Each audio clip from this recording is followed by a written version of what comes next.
వీళ్ళతో గోక్కుంటానండి. ఒకవేళ గనక బీజేపీ అధికారంలోకి వస్తే కుక్క పిల్ల కంటే అద్మానంగా కుయ్యి మనకుంటుండకపోతే అడుగు రేవంత్ రెడ్డి ఏమంటాను చూడిగా. సెమీస్ లో బిల్లా రంగాన్ని ఓడించాం, ఫైనల్స్ లో మోడీ షాలను ఓడిస్తాం. మోడీ షాలకు కూడా ఒక పేరు పెట్టు, ఒక పేరు పెట్టాను, చార్లెస్ శోభరాజ్ అనో లేకపోతే ఇంకోటి అనో ఏదో ఒకటాను. గప్పుడు ఉంటుంది నీకు ఆట. ఇక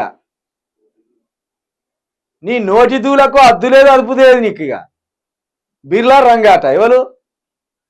కేసీఆర్, కేటీఆర్, హరీష్ రావు. సెమీస్ లో బిల్లా రంగాన్ని ఓడించావు. నువ్వు బిల్లా రంగాన్ని ఓడియలే, నువ్వు ఓడించింది ఏంటిది?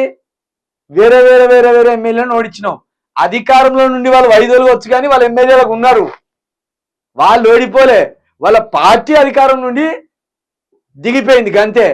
బిర్లా రంగాన్ని ఓడించడం నీ వల్ల కానీ, నీ పార్టీ వల్ల కానీ, నీ ఢిల్లీలో ఉన్న సోనియా గాంధీ, రాహుల్ గాంధీ వల్ల కానీ, వాళ్ళ చెల్లె ప్రియాంక గాంధీ వల్ల కానీ, లేకపోతే వాళ్ళ బావ రాబర్ట్ వాద్రే వల్ల కానీ కాదు, వదేరా వల్ల కూడా కాదు. రారి అందరు కట్టకట్టుకొని వచ్చి ఒకడు సిద్దిపేటలో పోటీ చేయాలి, ఒకడు సిరిసిల్లలో పోటీ చేయాలి, ఇంకోటి గజ్వేల్లో పోటీ చేయాలి. గప్పుడు తెలుస్తుంది లాగులు మీకు తడతాయా వాళ్ళు ఓడిపోతారా, గప్పుడు తెలుస్తుంది. ఇక చూసి మోడీ షాలను కవ్వించే ప్రయత్నం చేస్తాను, మోడీ షాలను కించపరిచే ప్రయత్నం చేస్తాను. రేపు వాళ్ళు కేంద్రంలోకి వచ్చినప్పుడు నీకుంటది అయ్యా ఆట.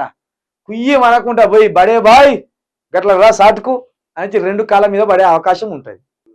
హరీష్ రావు మీద పోటీ చేసినోనికి నాలుగు సార్లు డిపాజిట్ కూడా దక్కలేదు. నువ్వు ఆయన అంటాను, నీ కోడంగల్ ప్రజలు నిన్ను వెనుకకు మర్ర వెచ్చి తన్నితే వచ్చి మల్కాజ్గిరిలో పడ్డావు. నువ్వు నీకు హరీష్ రావుకు పోటీ అనే ఏ రీతిగా చూసినా నీకు హరీష్ రావుకు పోటా, ఏ రీతిగా చూసినా కేటీఆర్కు నీకు పోటా. కేటీఆర్కు వారసత్వంగా రావచ్చు కానీ తెలంగాణ ఉద్యమంలో ఉన్నాడు, తెలంగాణ పోలీసుల చేత ఉద్యమంలో గెంటివేయబడ్డాడు. ఒక అద్భుతమైన ముందు చూపున్నోనిగా ఐటీని ప్రపంచంలో దేశంలో నెంబర్ 1 గా ఈ రాష్ట్రంలో నిలిపే ప్రయత్నం చేసిండు.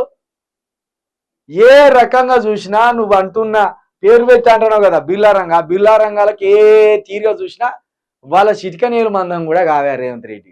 కాకపోతే నీకు ఏదో సోనియా గాంధీ దయ వల్ల, రాహుల్ గాంధీ దయ వల్ల నువ్వు ఇక్కడ పీఠం మీద ఎక్కి కూర్చున్నావు.